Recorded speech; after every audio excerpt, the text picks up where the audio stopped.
বিসমিল্লাহির রহমানির রহিম। বাংলাদেশ ব্যাংক উচ্চ বিদ্যালয়ের মতিঝিলের সম্মানিত অভিভাবক অভিভাবিকাবৃন্দ এবং ষষ্ঠ শ্রেণীর শিক্ষার্থীরা সবাইকে আসসালামু আলাইকুম। আশা করি তোমরা সবাই ভালো আছো এবং লেখাপড়া ঠিকমতো চালিয়ে যাচ্ছ। আজ আমি তোমাদের যেটা পড়াবো, যেটা আগের ক্লাসে বলেছিলাম, যে ইংরেজি প্রথম পত্রের যে লেসন 25, সেটি কি? We live in a global village. আমরা একটি বৈশ্বিক গ্রামে বাস করি। পৃষ্ঠা নম্বর 75, 75 পৃষ্ঠায় তোমরা বইটি খোলো এবং সেখানে দেখতে পারবে we live in a global village, অর্থাৎ সারা পৃথিবীর মানুষ মনে হয় যেন একটি গ্রামে বাস করছে। কিভাবে? বিজ্ঞান কী করেছে? সারা পৃথিবীকে স্মলার বা ছোট করে দিয়েছে। আমি যদি একটি উদাহরণ দিই, তুমি ঢাকায় বসে তোমার দাদুর সাথে যদি যশোরে কথা বলতে চাও, মোবাইল ফোনে বাটন টিপলেই 3 থেকে 4 সেকেন্ডের ভিতরে তোমার দাদুর কণ্ঠস্বর ভেসে আসে। তাহলে কি করলো? যশোরকে ঢাকার সাথে সংযোগ করে দিল অতি অল্প সময়ের ভিতরে। তদ্রূপ যদি আরও বড় করে ভাবো, এই ঢাকা থেকে যদি আমেরিকাতেও কারো তোমার আত্মীয় স্বজন বা বন্ধু বান্ধবের সাথে কথা বলতে চাও, অতি দ্রুত তাদের কণ্ঠস্বর তুমি শুনতে পারবে। এই কারণে বলা হয়েছে সারা বিশ্বের মানুষ যেন একটি গ্রামে বাস করে। ইংরেজিতে সেটাকে বলা হচ্ছে গ্লোবাল ভিলেজ। এটা মূলত একটা চিঠি। এই প্যাসেজটা পড়ার পরে চিঠি কিভাবে লিখতে হয়, কিভাবে চিঠির ভিতরে ভাবের আদান প্রদান হয়, ভাষার আদান প্রদান হয়, সেটা জানতে পারবে। কিভাবে শুরু করতে হয়, কিভাবে শেষ করতে হয়, সেটাও জানতে পারবে। যে কথাটা আমি আগেই বলেছি, যে কোনো বিদেশি ভাষা শিখতে গেলে তার ভোকাবুলারি বা শব্দ ভাণ্ডার এইটি শেখা অত্যন্ত জরুরি। আমার মনে হয় তোমরা সকলেই প্রতিদিন 5টা করে ইংরেজি শব্দের বাংলা মুখস্থ করে নিচ্ছ এবং তোমরা ডিকশনারি দেখাই ইতিমধ্যে শিখে ফেলেছ। যখন স্বাভাবিক ক্লাস শুরু হবে, যারা ডিকশনারি দেখতে পারে না, কীভাবে ডিকশনারি দেখতে হয় তা তোমাদেরকে আমি শিখিয়ে দেবো, কেমন? সুতরাং প্রথমেই আমরা কি করব, ভোকাবুলারি একটু কঠিন শব্দ যা সেটা সম্পর্কে একটু আলোচনা করব। অর্থাৎ এই প্যাসেজের ভিতরে যেটা আছে, প্রথমেই আছে ভায়োলেন্স, সন্ত্রাস, সিকিউরিটি, নিরাপত্তা, মেইনটেইন, বজায় রাখা, ডিস্ট্রিবিউট, বিতরণ করা, ইন্টারেস্টিং, মজার অথবা আনন্দের। তারপরে ডান দিকে দেখো ভলান্টারি, স্বেচ্ছাসেবী, নিজের থেকে কোনো কিছু করা, বিলং টু, অঙ্গীভূত হওয়া বা অংশ হওয়া বা কোনো কিছু অধিকারে থাকা, কনভারসেশন মানে কথোপকথন, ক্লাস, বিরোধ, চ্যালেঞ্জিং, যেটা সংসদ ডিকশনারিতে যেটা পাওয়া গেছে, উদ্দীপক বা স্টিমুলেট, উৎসাহিত করা। চ্যালেঞ্জিং শব্দটি এসেছে চ্যালেঞ্জ এই ভার্ব থেকে, যার অর্থ দাঁড়ায় কাউকে কোনো প্রতিযোগিতায় আহ্বান করা। কিন্তু আমাদের এই প্যাসেজে চ্যালেঞ্জিং শব্দটা ডিফিকাল্ট বা কঠিন হিসেবে ব্যবহৃত হয়েছে। একটি শব্দের অনেক ধরনের ব্যবহার আছে। এক একটা সেন্টেন্সের প্রয়োজনে একভাবে সেন্টেন্স শব্দটি ব্যবহৃত হয়, কেমন? সুতরাং তোমরা 75 কথা খোলো। আমি তোমাদের বি অংশটা একটু পড়ে শোনাবো, তারপরে আমি অন্য বাড়ির কাজ বা অনুশীলনীতে কী কী আছে সেটা তোমাদেরকে বুঝিয়ে দিব এবং সর্বশেষে বাড়ির কাজ দিব। সোহান সাউকেন ওয়ার্কস ইন দ্য আর্মি। সোহানের চাচা সেনাবাহিনীতে কাজ করে। অ্যাট প্রেজেন্ট বর্তমানে হি ইজ ইন কঙ্গো। কোথায় আছে? আফ্রিকার, মধ্য আফ্রিকার একটি দেশ কঙ্গোতে আছে। In UN peace keeping mission. কোথায় আছে? যে জাতিসংঘের শান্তিরক্ষী মিশনে আছে। Read his letter. তার চিঠিটা পড়ো। And do the following activity.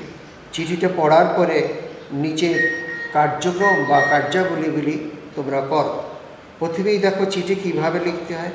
এখানে অবশ্য আমরা চিঠিটা যেভাবে শিখি, ডেট থাকে, স্থান থাকে, ওইভাবে লেখা নেই।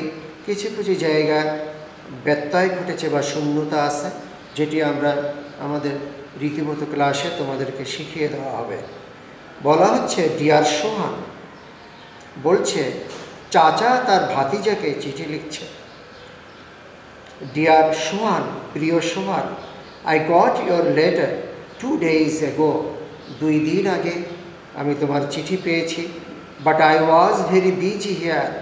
বলছে আমি এখানে অত্যন্ত ব্যস্ত ছিলাম। So I am late to reply.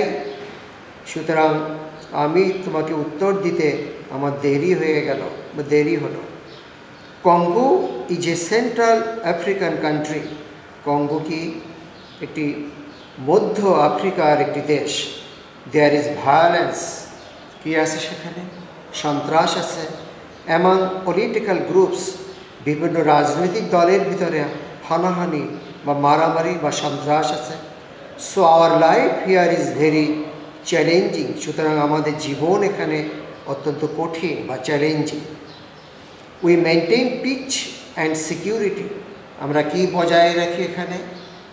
শান্তি এবং নিরাপত্তা নিশ্চিত করি বা বজায় রাখি।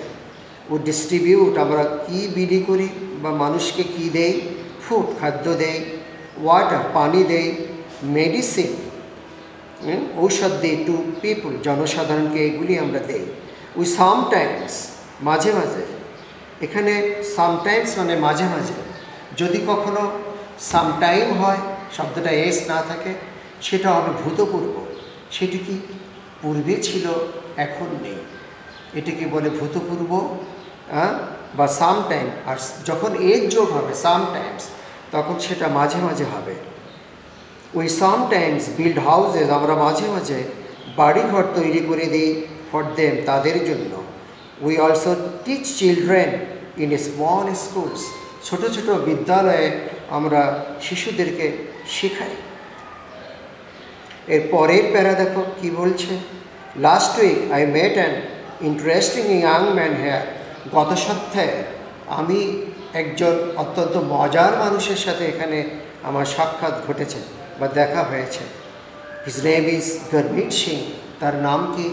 গরমিট সিং। সিং শব্দটা যখনই আমরা দেখতে পাই বা শুনি, তখনই আমাদের মনে ভেসে ওঠে যে শিখ ধর্মাবলম্বী যারা, তাদেরকে সিং বলে। সিং পুরুষ এবং এদের মহিলাদেরকে বলে কাউর। আচ্ছা ঠিক আছে, সেটা অন্য কথা। গরমিট সিংয়ের সাথে আমার দেখা হয়েছিল। তার জন্ম কোথায়? হি ওয়াজ বর্ন ইন ইন্ডিয়া। তিনি ইন্ডিয়াতে জন্মেছিলেন। ইন হিজ আর্লি চাইল্ডহুড, তার শৈশবের প্রথম দিকে, হি left for Singapore with his parents. তার পিতামাতার সাথে কোথায় গেলেন তিনি? সিঙ্গাপুরে চলে গেলেন অল্প বয়সে। And went to A Singaporean school. এবং এরপরে তিনি সিঙ্গাপুরের বিদ্যালয়ে পড়াশোনা করেছেন। আফটার এ ফিউ ইয়ার্স, কিছু বছর পরে, হি মুভ টু ডেনমার্ক। কোথায় তিনি এলেন? ডেনমার্কে এলেন। And completed his school education there. এবং সেখানে তিনি তার বিদ্যালয় শিক্ষা শেষ করলেন। ফর গ্র্যাজুয়েশন, স্নাতক ডিগ্রি বা বিশ্ববিদ্যালয়ের ডিগ্রি নেওয়ার জন্য, স্নাতক ডিগ্রি বা বিশ্ববিদ্যালয়ের ডিগ্রি নেওয়ার জন্য he went to the US. তিনি আমেরিকাতে গেলেন। And got a university degree. এবং একটি বিশ্ববিদ্যালয়ের তিনি ডিগ্রি লাভ করলেন।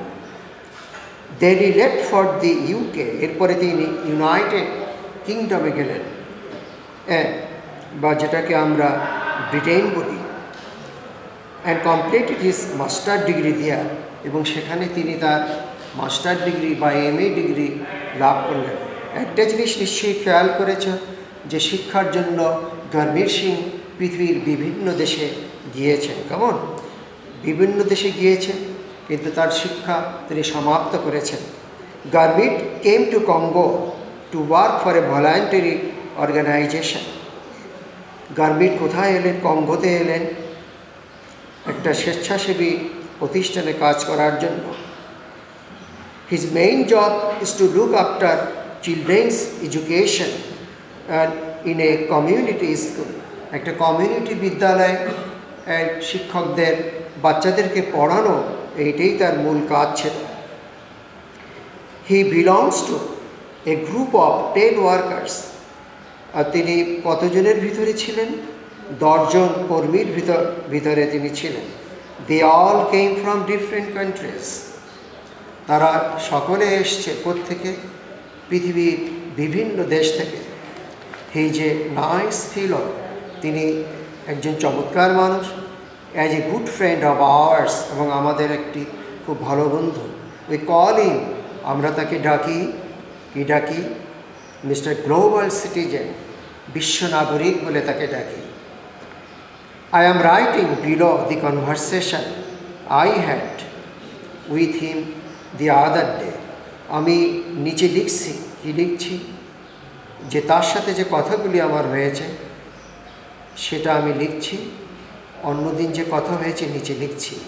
একটা জিনিস খেয়াল করো যে পাস্ট পারফেক্ট টেন্সে হ্যাডটা কিন্তু অক্সিলিয়ারি ভার্ব হিসাবে কাজ করে। আর এইখানে যে সেন্টেন্সটা দেখো, I had with him the other day, এই হ্যাডটা কিন্তু এখানে মূল ভার্ব হিসেবে কাজ করেছে। এর হ্যাডের এইটা পাস্ট ফর্ম, হ্যাঁ, এর প্রেজেন্ট ফর্মে কি হ্যাভ অথবা has. You have been to so many countries, তুমি অনেক দেশে গিয়েছ। How do you feel about that, এই ব্যাপারে তুমি কেমন অনুভব করো? সোহানের চাচা জিজ্ঞেস করছে গরমিত সিংকে। It's a nice to work with different people. It's nice to work with different people. বিভিন্ন মানুষের সাথে কাজ করা অত্যন্ত ভালো বা মজার। দেখো, ইট ইজ এর সংক্ষিপ্ত রূপ। ইট ইজকে সংক্ষেপে লেখা যায়, ইট ইজ সংক্ষেপে লেখা যায় ইটস। আইয়ামকে সংক্ষেপে লেখা যায় আই অ্যাপোস্ট্রফি এম। এখন ইট হ্যাজকেও এইভাবে সংক্ষেপে লেখা যায় ইটস, সেক্ষেত্রে ভার্বের পাস্ট পার্টিসিপল থাকবে। It's nice to work with different people, বিভিন্ন ধরনের মানুষের সাথে কাজ করা অনেক আনন্দের বা মজার। আই হ্যাভ, দেখো আবার এসছে, আই হ্যাভকে সংক্ষেপে লেখা যায় আই হ্যাভকে সংক্ষেপে লেখা যায় আই অ্যাপোস্ট্রফি ভি, এইভাবে লেখা যায় I have come to know them. আমি যাদের সাথে আমার দেখা হয়েছে তাদের সাথে কাজ করা অনেক মজার। দেয়ার ল্যাঙ্গুয়েজ, তাদের ভাষা, কালচার, সংস্কৃতি, ফ্যামিলি, পারিবারিক অবস্থা, মাইন্ড, মনের অবস্থা, এগুলি আমি তাদের এই বিষয়গুলি আমি জানতে পেরেছি। I have come to know them, এগুলি তাদের কাছ থেকে আমি জেনেছি। I sometimes think I belong to all, আমার মাঝে মাঝে মনে হয় আমি সবার অংশীদার, অর্থাৎ আমি সবার সাথে একীভূত। Well Gurmit, you are a true global citizen. এই কথাটা কার? সোহানের চাচা জুল, আঙ্কেল জুলের। কি বলছেন তিনি? যে আচ্ছা গরমিত, তুমি তাহলে বাস্তবিক পক্ষে সত্যি সত্যি একজন বিশ্ব নাগরিক। Around you to jewel, Gurmit Singh বলছে তুমিও কি তাই নয়? হ্যাঁ, স্মাইল গরমিত সিং হাসলেন। We all are the same human race, আমরা একই মানব জাতি, ইহ, একটা একটি শব্দ করলেন Gurmeet Singh. Well, that's all for today. চিঠির শেষ পর্যায়ে চলে এসেছে সোহানের চাচা। প্রায় শেষে চলে এসেছি। Hope your exam is over by now. ইতিমধ্যে তোমার পরীক্ষা শেষ হয়েছে। So write to me soon. আমার কাছে লেখো অতি তাড়াতাড়ি। About what you think of Gurmit. Gurmit সম্পর্কে তুমি কি ভাবছ সে সম্পর্কে আমার কাছে অতি তাড়াতাড়ি লেখো। উইথ লাভ, ভালোবাসা সহ আঙ্কেল জুল। কি আঙ্কেলের নাম কি তবে আমরা জানলাম যে জুল আঙ্কেল। B1 কি আছে আমরা একটু দেখি যে now match the words in column A with their meaning in column B. অর্থাৎ কলাম এতে যে শব্দগুলি আছে তার সিনোনিম বিতে আছে। What is synonym? আমি আগের ক্লাসেই বলেছি সমার্থক শব্দ। সমার্থক শব্দটা যদি আর একটু পরিষ্কার করে বলি সেটা কি হবে? একই অর্থ বিশিষ্ট। যেমন কেউ যদি বলে অন্ন, অন্নের সমার্থক শব্দ কি লেখা যায়? অর্থাৎ একই অর্থ বিশিষ্ট শব্দ কি আসবে? অন্যের সমার্থক শব্দ আসবে ভাত। তেমনি কলাম এতে যে শব্দগুলি আছে কলাম বিতে তার সমার্থক শব্দ বা একই অর্থ বিশিষ্ট শব্দগুলি আছে। এই কলাম এর সাথে কলাম বি ম্যাচ করো বা মিল করে দেখাও। আমি শব্দগুলি পড়ি। চ্যালেঞ্জিং, এই প্যাসেজে যার অর্থ হবে কঠিন। মেনটেইন, বজায় রাখা। গ্রাজুয়েশন, স্নাতক অথচ প্যাসেজে বিশ্ববিদ্যালয় ডিগ্রি। ক্লাস মানে কি বিরোধ। গ্লোবাল মানে কি বিশ্ব। এখন আসা যাক কিপ আপের অর্থ বজায় রাখা, অর্থাৎ মেনটেনের সাথে কিপ আপের মিল। এরপরে আসছে ইন্টারন্যাশনাল মানে বিশ্ব বা আন্তর্জাতিক, এর সাথে মিল গ্লোবাল। এরপরে আসছে ডিফিকাল্ট, কঠিন, এর সাথে মিল হবে চ্যালেঞ্জিং। এরপরে আসছে ইউনিভার্সিটি ডিগ্রি বা বিশ্ববিদ্যালয়ের কোনো ডিগ্রি, গ্রাজুয়েশন। এরপরে আসছে ফাইট, বিরোধ বা যুদ্ধ, এর সাথে মিল হবে ক্লাস বা বিরোধ। সুতরাং কলাম এ কলাম বি আশা করি তোমরা মিলাতে পারবে। এরপরে B2 যেটা তোমাদের বাড়ির কাজ আমি বোর্ডে লিখে দিয়েছি সেটা পড়ছে কি লেখা সেখানে। Read silently the text in B again. বলছে বিতে যে প্যাসেজটি পড়েছ সেটা আবার মনে মনে পড়ো। Then ask and answer the following questions. এবং নিচের এই প্রশ্নগুলির উত্তর দাও। এটা বাড়ির কাজ থাকবে। আমি একটু আগে উত্তরগুলি বুঝিয়ে দিব, তারপরে তোমরা বাড়ির কাজ করবে। বাড়ির কাজ করে কি করবে সেটা আমার এই পাঠদানের শেষে বলে দিচ্ছি। War is Congo? কঙ্গোটা কোথায়? কঙ্গোটা কোথায়? Congo is in central Africa. কঙ্গো কোথায়? Congo is a country in central Africa, মধ্য আফ্রিকার একটি দেশ। তারপরে প্রশ্নটা দেখো, who call Gurmit Singh mister global citizen? Mister Gurmit সিংকে কে গ্লোবাল বা বিশ্ব নাগরিক বলছে? এই যেহেতু কল আছে সুতরাং অনেকেই বলছে। তোমার প্যাসেজ আছে উই কল। উই এখানে কারা? সোহানের চাচা অথবা সোহানের চাচার বন্ধুরা বা সোহানের চাচার কলিগ বা সহকর্মীরা, তারা সবাই মিলে গুরমিত সিংকে গ্লোবাল সিটিজেন বা বিশ্ব নাগরিক হিসেবে বলছে। তাহলে আমরা কী বলতে পারি এখানে? হুয়ের উত্তর কী দেওয়া যায়? উত্তরটা আসবে যে uncle Zoo and his friends call Gurmeet Singh Mr. Global Citizen. তারপরের এই প্রশ্নে আর একটা অংশ আছে, সেটা হলো হোয়াই, কেন তারা বলছেন? Because Gurmeet Singh has lived in many countries of the world. এভাবে লেখা যাবে। আমি যে উত্তরটা বলে দিলাম, তোমাদের কাছে যদি আরও ব্যতিক্রমী কিন্তু এই প্রশ্নের উত্তরের সাথে সামঞ্জস্যপূর্ণ সেটা লিখে দিবে, সেটা গ্রহণ করা হবে। এরপরে বলা হচ্ছে what do mean by global village? যে এখানে উত্তরটা আসবে we mean by global village that the whole world is considered সারা পৃথিবীকে বিবেচনা করা হয় অ্যাজ এ ভিলেজ, একটি গ্রামে হিসাবে। যে খুব আমরা যেমন একটি গ্রামে খুব নিকটে কাছাকাছি প্রতিবেশী হিসাবে থাকি, সারা বিশ্বকে বলছে আমাদের প্রতিবেশী বা আমরা খুব কাছাকাছি একটি গ্রামের মতো বাস করছি। কেমন? আবার বলি, we mean by global village that the whole world is considered as a village. Where did Garbhir Singh go in his early childhood? তার শৈশবে